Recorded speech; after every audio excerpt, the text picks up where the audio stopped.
결혼식 날 신부가 웨딩드레스 대신 검은 상복을 입고 나타났습니다. 하객들은 경악했고 신랑은요 잔잔한 미소를 지었습니다. 자신의 결혼식에 검은 상복을 입고 나타난 이 여성은 50세의 영국 여성 이사벨라 버드였습니다. 왜 그녀는 결혼식에 검은 상복을 입고 나타났을까요? 신랑인 존 비숍 박사는 이사벨라를 진심으로 사랑했습니다.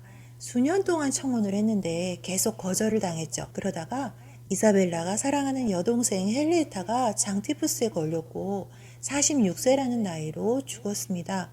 헨리에타를 6주 동안 지극정성으로 간호해 준 사람이 바로 존 비숍 박사였어요. 가장 사랑했던 여동생이 죽은 것에 대한 상실감과 동생을 진심으로 치료해주고 간호해준 존 비숍 박사에 대한 친밀감이 이사벨라를 결혼으로 이끌었습니다. 하지만 이사벨라는 동생이 죽은 데 대한 죄책감을 떨쳐버릴 수가 없었어요. 그래서 검은 상복을 입고 동생을 애도하는 마음으로 결혼식장에 섰던 거죠. 하지만 이것은요, 불길한 예언이 되고 말았습니다. 결혼한 지 8개월 만에 환자를 수술하던 남편 존은 독에 감염돼서 병을 앓게 됐어요. 무려 5년을 고통 속에 시달리다가 그들의 결혼 기념일 5년이 되기 이틀 전에, 즉 1886년 3월에 남편이 세상을 떠납니다. 얼마나 절망했겠습니까? 나 때문이야. 내가 그를 죽였어. 내가 상복만 입지 않았더라도. 그녀는 자책과 슬픔으로 구렁텅이에 빠지고 맙니다. 하지만 그녀는 곧 다시 일어났습니다.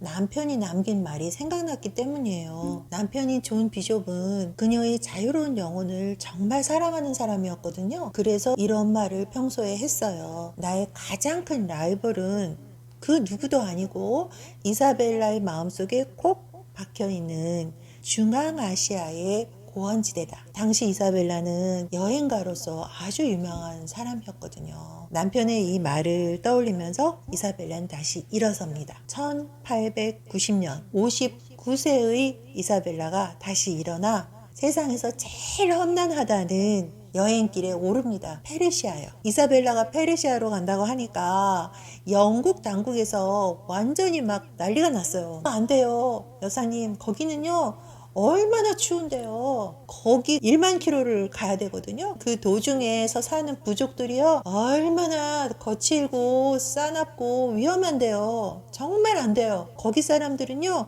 기독교인이라면 너무너무 싫어하거든요. 어떤 해를 당할지 몰라요. 이렇게 막 반대를 하는데, 영국 군부의 비밀 군사 작전을 맡은 허버트 소여 대령이라는 사람이 마침 페르시아에 갈 일이 있어가지고 같이 동행을 하게 됩니다. 산을 넘는데 눈보라가 막 이렇게 몰아치는 거예요. 눈이 얼굴만 때리는 게 아니라 눈 속에 눈이 막 들어가요. 그리고 눈보라가 심하면 어떻게 되겠습니까? 이 시야가 확보가 안 되잖아요. 어디가 길인지 알 수도 없어요. 그런 험난한 길을 가면서 이사벨라는 이런 생각을 해요. 나는 지금 너무나 지치고 힘들지만 따뜻한 진흙탕 속에서 처벅처벅 걷는 것보다는 차라리 고난과 고통 속에서 걸어가는 게 훨씬 낫지. 밤에 도착을 했더니 앞에 가던 사람이 5명이나 죽었다는 거예요. 다음 날은 더 악몽이에요. 그러니까 2000m의 협곡을 넘어가는데 너무 추우니까는 눈물이 그냥 얼굴에 얼어붙어 버리는 거죠. 그리고 마스크를 꼈는데 마스크도 꽁꽁 얼어서 얼음이 돼버렸어요. 입술도 얼어붙어서 입을 벌릴 수도 없고 말도 할 수 없었죠.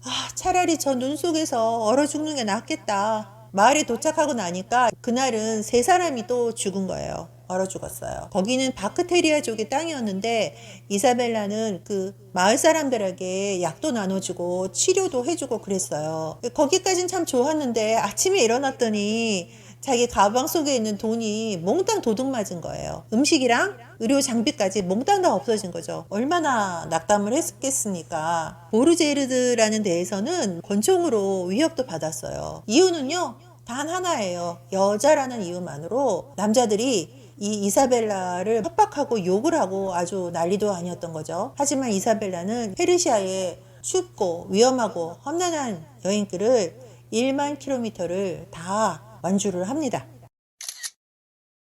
59살이나 먹은 여자의 몸으로 이사벨라는 어떻게 이 여행을 다 끝낼 수 있었을까요? 사실은요, 이사벨라가 이 여행이 첫 번째가 아니에요. 그녀는 22살 때부터 캐나다로 여행을 다니기 시작한 거죠. 하와이에 가서 화산이 막 터져 나오는데 그 옆에도 있었고요. 로키 산맥의 사슴 계곡이라는 험난한 곳도 갔고요. 히말라야도 갔다 왔어요. 일본에 가서 아이누어족이 곰축제하는 그런 그 희귀한 장면도 봤고요. 외부 사람에게는 전혀 공개하지 않은 신전까지 들어가 봤던 그런 여자예요. 폭풍과 치던, 옆에서 불이 나던, 강풍이 불던, 심지어는 로키 산맥에서는 이런 일도 있었어요. 이게 말이 놀라갖고 도망간 거예요. 앞에 커다란 곰이 어슬렁어슬렁 오고 있는데요. 이사벨라 버드는 곰 같은 거 무서워하지도 않았어요. 곰이 지나간 다음에 말 어디 갔지? 그러고 막 1시간을 뛰어가서 말을 찾아온 거죠. 그 다음날에 또 그 지역을 갔는데 이번에는 곰 3마리가 나타난 거예요. 엄마 곰, 애기 곰 둘. 그 엄마 곰이 애기 곰들이랑 어떻게 노는가 이거를 다 구경을 한 거예요. 네, 이렇게 겁이 없어요, 이분이. 이집트에 가갖고는 시나이 사막에다가 텐트를 치고서는 오아시스가 어떤 거지? 막 이런 거를 경험을 하고요. 1901년 70살이 될 때까지 북아프리카 탕헤르르 모로코의 아틀라스 산맥을 말을 타고 달려다녔습니다. 왜 그렇게 평생 여행을 다닌 거지? 궁금하시죠? 어렸을 때부터 엄청 병약했거든요. 불안증, 우울증, 그 다음에 척추의 병이 있었어요. 그래서 척추 종양 제거 수술까지 받은 거예요. 의사가 어떤 처방을 해줬냐면은 신선한 공기요법이라는 처방을 해줬어요. 여행을 좀 다녀보라고. 여행을 아이의 사촌이 사는 캐나다로 가버린 거예요. 영국에서 캐나다까지 배를 타고 가는데 10시간을 이 배가 흔들린 거예요. 배 난파되기 직전인데 3시간을 기절했다 깨어났거든요. 근데 깨닫게 된 게 있어요. 뭐지? 나 안 아프네? 살아있다는 희열, 그리고 흥분. 그녀는 엄청난 걸 깨달아요. 나는 위험 속에서 살아있음을 느끼는 사람이구나. 이제 틈만 남은 여행을 다니기 시작한 거예요. 1858년에 아버지가 돌아가십니다. 이사벨라 버드는 이 죄책감이 컸어요. 내가 큰딸인데 아버지 곁에 있었으면 아버지가 훨씬 더 건강하게 오래 사셨을 거야. 그때 이미 여행기가 성공을 해가지고 수입이 많았어요. 그래서 그 어부들하고 마부들을 위해서 막 기부를 많이 했거든요. 이제 몸이 또 아픈 거예요. 여행을 안 하니까. 결국은 12년 만에 41살에 그녀는 다시 여행길에 오릅니다. 이사벨라 버드 비숍은요, 탐험가이고 작가였습니다. 22살에 쓴 첫 번째 책, 미국에 간 영국 여인. 이 책은요 45판이나 찍었어요. 로키 산맥에서의 한 여인의 삶, 이것도 대성공을 거뒀죠. 조선과 그 이웃 나라들. 이 책에서는 그녀의 견문과 경험과 또 예리한 통찰력이 아주 빛났습니다. 평생 자신의 여행기를 10권을 썼고요. 사진책도 2권, 수십 편의 여행 관련 칼럼이 있죠. 저는 이 엄청난 언니를 정그렇다면 반항할 수밖에 모셨습니다. 그녀는 무엇에 반항했을까요? 여성에게는 닫혀있던 사회 진출의 문. 사실 그녀는 되게 똑똑했거든요. 아버지한테 교육을 받아서 15살 때 자유시장과 노동자 보호에 관한 논문을 써서 신문에 실기도 했어요. 그러니까 그녀의 육체적인 고통과 마음의 우울증은 결국 여성에게 닫혀 있었던 사회의 문 때문이었던 거죠. 또 뭐가 있었겠습니까? 여자는 결혼해서 남편의 보호 아래 살아야 된다는 통념. 여기에 반항했죠. 그리고 여성에게는 힘겨운 여행의 길, 이 속박도 벗어 던졌습니다. 그녀는 보란듯이 여행가로서, 저술가로서 성공했고요. 1892년 70살이 되는 나이에는 영국 최초로 왕립지리학회 회원이 됐습니다. 병약하고 우울하고 연약한 한 소녀가 지구를 온통 다 정복을 한 겁니다. 검은 상복을 입고 결혼식장에 섰던 여자. 남편을 잃고 죄책감에 시달렸던 여자. 차라리 눈 속에서 죽고 말지 하는 시련을 견뎌낸 여자. 하지만 결코 절대로 멈추지 않았던 여자. 지구를 휘감은 여자.